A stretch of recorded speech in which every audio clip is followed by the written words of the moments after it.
विवाह करार भाग 2। जय मसीही आजुक वचन में स्वागत अछि।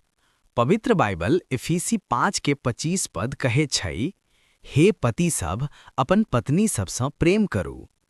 अपना सुन प्रेम शब्द के हल्का रूप में अलग अलग तरीका सँ परिभाषित करैत छी। मानू मनुष्य सब में सँ केहू कहे छै हमरा चॉकलेट नीक लगैया, केहू कहे छै कोक नीक लगैया, त फुटबॉल नीक लगैया या टीवी के ओ कार्यक्रम नीक लगैया।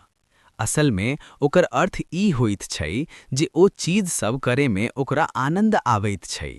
मुदा बाइबल जे प्रेम सिखबैत छै ओ खाली आनंद या उत्साह तक सीमित नहीं छै।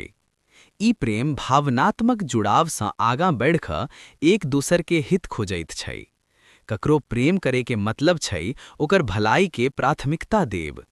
प्रेम के पहिल सवाल ई होइत छै, ई काम ओकर हित में छै कि नहीं। जँ ई काम ओकर हित के विरुद्ध छै त ओ प्रेम नहीं छै। पवित्र बाइबल इफिसी 5 के 25 पद कहे छै, यौ पति लोकाइन ओही तरह अपना स्त्री सँ प्रेम करू जाहि तरह मसीह मंडली सँ कयलनि आ ओकरा लेल अपना के अर्पित क देलनि। जे मनुष्य अपन पत्नी सँ प्रेम करैत छै ओ अपने आप सँ प्रेम करैत छै, कियक त कोनो मनुष्य अपन देह सँ घृणा नहीं करैत छै, बल्कि ओकर देखभाल आ पालन पोषण करैत छै। एहि पद सँ पति सब दूगो बात सिखैत छथि।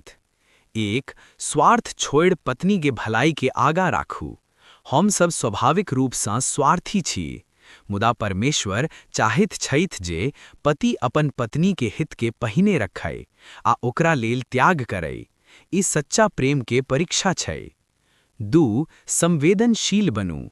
जै तरह अपने शरीर के पीड़ा आ जरूरत बुझैत छी, ओही तरह पत्नी के भावना आ जरूरत बुझू। ई बात कहमे आसान छै, मुदा पालन करनाइ कठिन छै।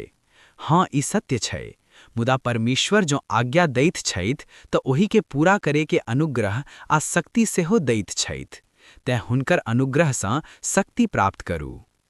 प्रभु अहाँ के आशीष दैन। आमीन।